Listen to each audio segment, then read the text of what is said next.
इस सकल चराचर धर्म धरा में है कोई अवतार नहीं, जो मेरी गर्दन काट सके ऐसी कोई तलवार नहीं।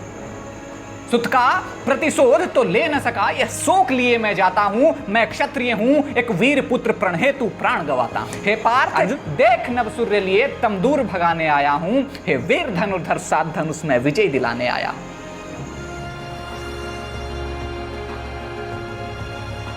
नमस्कार, प्रणाम। मैं प्रियांशु कुमार प्रियंवत आप सभी का स्वागत करता हूं, वंदन करता हूं, अभिनंदन करता हूं आपके अपने यूट्यूब चैनल पोएट बबुआ में। आज के काव्य का शीर्षक है अर्जुन की अग्नि परीक्षा। महाभारत की कहानी तो आप सबने सुनी होगी और धारावाहिक में देखी भी होगी, लेकिन आज मैं महाभारत के उस पक्ष के बारे में चर्चा करूंगा जिस पक्ष को या तो आप कौरवों के साथ छल कह लें या पांडवों के साथ न्याय कहें। खैर, छल हो या न्याय हो, इस बात का चिंतन करना चिंतकों का काम है। मैं तो कविताएं लिखता हूँ। आज के कविता को शुरू करने से पहले इसके प्रसंग को समझते हैं थोड़ा सा। तो प्रसंग कुछ यूं है कि अभिमन्यु की मृत्यु हो चुकी है। अभिमन्यु की मृत्यु से अर्जुन काफ़ी आहत होते हैं और क्रोधवश उन्होंने एक प्रण किया कि मैं सूर्यास्त से पहले यदि सिंधु नरेश जयद्रथ का वध नहीं कर पाया तो मैं खुद को अग्नि के हवाले कर दूंगा। तो इस कविता का पूरा प्लॉट इसी के इर्द गिर्द घूमता है। तो पेश करते हैं, सूर्य अस्त हो चुका है। अर्जुन अपने प्रतिज्ञा के अनुसार अग्नि वेदी की ओर जा रहे हैं खुद को आहुति देने के लिए। तो पेश है कि बज चुकी बिगुल रवि अस्त हुआ, बज चुकी बिगुल रवि अस्त हुआ, कौरव दलबल तब मस्त हुआ। बज चुकी बिगुल रवि अस्त हुआ, कौरव दलबल तब मस्त हुआ। नभ उगल रहा था अंधकार और धधक रही अग्नि ज्वाला, रवि छिपा था साथ लिए जब अर्जुन की जीवन माला। थे देख रहे भीगे नैनों से धर्मराज पांडव सारे, थे देख रहे भीगे नैनों से धर्मराज पांडव सारे, धिक्कार रहे निज जीवन को अपनी निष्फलता के मारे। थे धर्मराज यह सोच रहे नियति यह कैसा खेल रहा, थे धर्मराज यह सोच रहे नियति यह कैसा खेल रहा, जो धर्म बचाने आया था अरे वहीं धर्म मार्ग पे झेल रहा।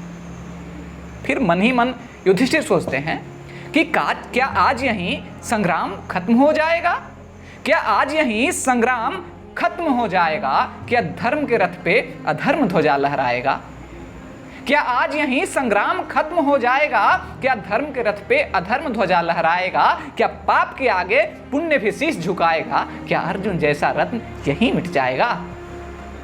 अर्जुन, यह शब्द अचानक सबके मन में कौंध गया, यह शब्द अचानक सबके मन में कौंध गया, जैसे कि तन को घोर अंधेरा रौंद गया।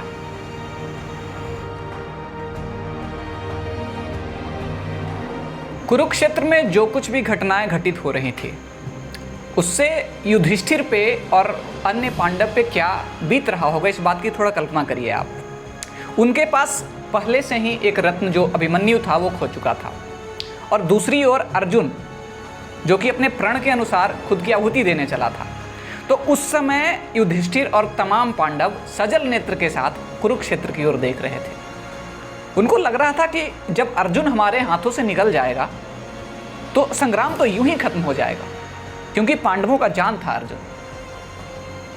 तो वो खुद को धिक्कार रहे थे, खुद की निष्फलता पे खुद को धिक्कार रहे थे कि हम चाह के भी अर्जुन को क्यों नहीं बचा सकते। आगे की पंक्तियां हैं कि गांडीव उठाए अर्जुन ने, गांडीव उठाए अर्जुन ने, प्रतिशोध का प्रण जब ठाना था तब गूंज उठी थी सकल धरा, भुजबल का ताना बाना था। गांडीव उठाए अर्जुन ने, प्रतिशोध का प्रण जब ठाना था तब गूंज उठी थी सकल धरा, भुजबल का ताना बाना था। गांडीव झुकी है आज शर्म से, गांडीव झुकी है आज शर्म से, अरे नेत्र लहू भर आया है, नियति का यह अन्याय देख ब्रह्मांड आज थर्राया है। गांडीव झुकी है आज शर्म से, नेत्र लहू भर आया है, नियति का यह अन्याय देख ब्रह्मांड आज थर्राया है। आज घड़ी थी आन खड़ी, संग्राम अश्व रुकने को था, आज घड़ी थी आन खड़ी, संग्राम अश्व रुकने को था, थी शर्मसार वह कुरुक्षेत्र, एक वीर पुत्र झुकने को था।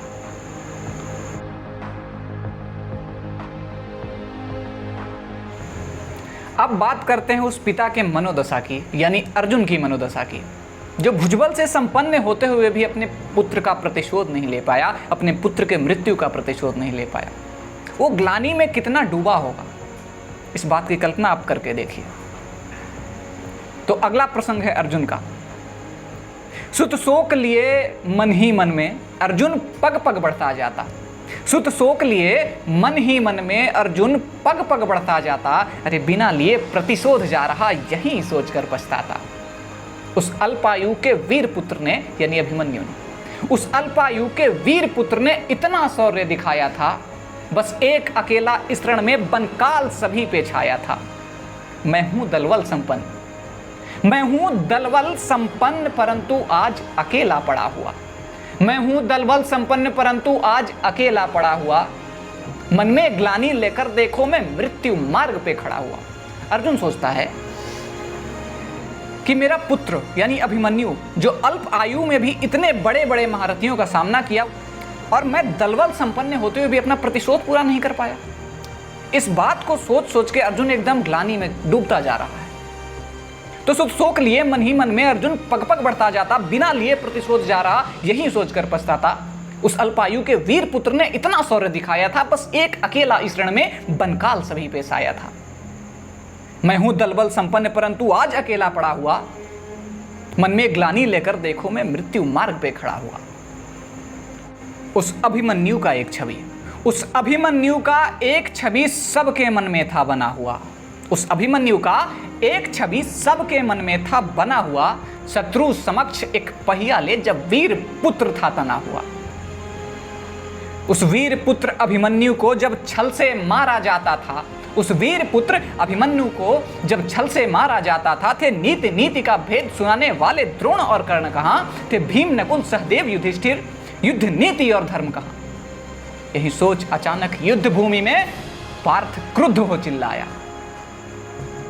अग्नि की वेदी की ओर बढ़ते हुए अर्जुन इन्हीं बातों को सोचते हुए जा रहा था कि जब उसके वीर पुत्र अभिमन्यु को इतने महारथियों ने अकेले, जब वो अकेले था तब घेर के मारा था, उस समय युद्ध नीति का दुहाई देने वाले द्रोण और कर्ण कहाँ थे? वे तमाम लोग कहाँ थे जो हर समय युद्ध और नीति की दुहाई देते फिरते थे? इन्हीं सब बातों को सोचते हुए अचानक अर्जुन युद्ध भूमि में क्रुद्ध होकर चिल्लाता है। यही सोच अचानक युद्ध भूमि में पार्थ क्रुद्ध हो चिल्लाया। यही सोच अचानक युद्ध भूमि में पार्थ क्रुद्ध हो चिल्लाया।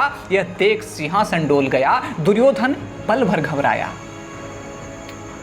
इस सकल चराचर धर्मधरा में, इस सकल चराचर धर्मधरा में है कोई अवतार नहीं, जो मेरी गर्दन काट सके ऐसी कोई तलवार नहीं। सुत का प्रतिशोध तो ले न सका, सुत का प्रतिशोध तो ले न सका, यह शोक लिए मैं जाता हूं। मैं क्षत्रिय हूं, एक वीर पुत्र प्रण हेतु प्राण गवाता हूं। अर्जुन को पता था कि मैंने प्रण लिया है तो मुझे मरना तय है, लेकिन एक बात का खेद वो अपने साथ लिए जा रहा था कि मैं अपने पुत्र का प्रतिशोध नहीं ले पाया। एक और खड़ा था सिंधुपति, सिंधुपति यानी जयद्रथ। एक और खड़ा था सिंधुपति दुर्योधन, सब अगराते थे। भाई कौरवों को तो लग रहा था कि उनके रास्ते का एक ही काटा था अर्जुन, और वो भी अचाप होने को था, वो भी खुद से। एक और खड़ा था सिंधुपति दुर्योधन, सब अगराते थे। एक और खड़े पांडव दलबल मन ही मन में पछताते थे। उन्हें लग रहा था कि हो क्या रहा है युद्ध भूमि में, मैं चाह के भी रोक नहीं पा रहा हूं। एक और खड़ा था सिंधुपति दुर्योधन, सब अगराते थे। एक और खड़े पांडव दलबल मन ही मन में पछताते थे। कुछ दूर खड़े माधव लाघव, अब महानायक एंट्री हो रही है। कुछ दूर खड़े माधव लाघव मन ही मन में मुस्काते थे।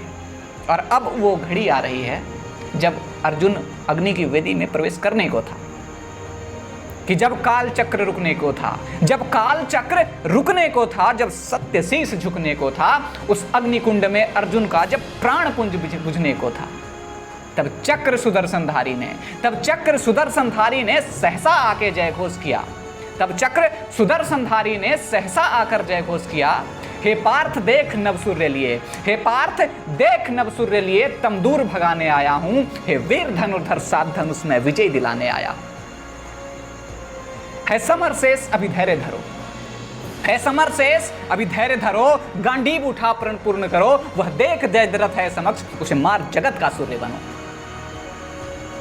सारी सृष्टि थी चकित मौन। सारी सृष्टि ये समझ नहीं पा रही थी कि अचानक ये हुआ क्या। सारी सृष्टि थी चकित मौन। अर्जुन ने शस्त्र संधान किया।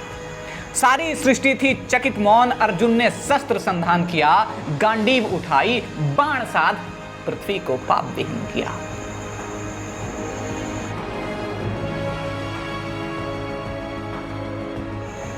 पिछले कुछ क्षणों में कुरुक्षेत्र में जो भी घटना घटी, इसे देखकर वहां जो खड़े लोग थे, वहां जो खड़े महारथी थे, इसे समझने में काफी असमर्थ थे। वो समझ नहीं पा रहे थे कि अचानक हुआ क्या, कहां से सूर्य निकल आया अचानक। लेकिन श्री कृष्ण दूर खड़े ये सब देख के मुस्कुरा रहे थे, क्योंकि सारी जो माया थी उन्हीं की रची हुई थी।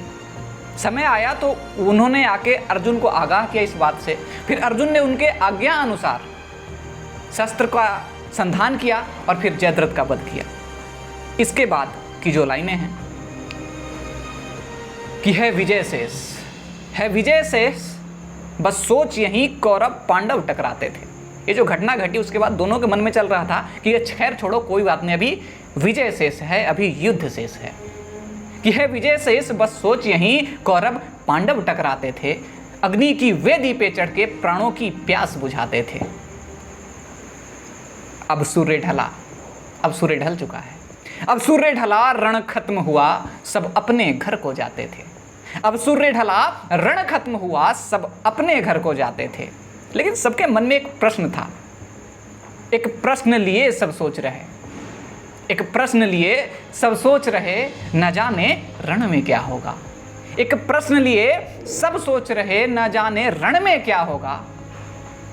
यह अंत नहीं, यह अंत नहीं है समर शेष, न जाने अब कल क्या होगा, अब कल क्या होगा। तो ये थी मेरी द्वारा रचित एक कविता। यूँ तो मैं ऐसी कविताएं पहली बार लिखा हूँ, कोई किसी ऐतिहासिक पृष्ठभूमि को आधार बना के मैंने पहला बार ऐसा प्रयोग करने की कोशिश किया है। तो इस प्रयोग में मैं किस हद तक सफल हो पाया हूँ, इस बात का फीडबैक आप जरूर दें और यूं ही हमारे साथ जुड़े रहें। आपका अपना प्रियांशु। जय श्री कृष्ण।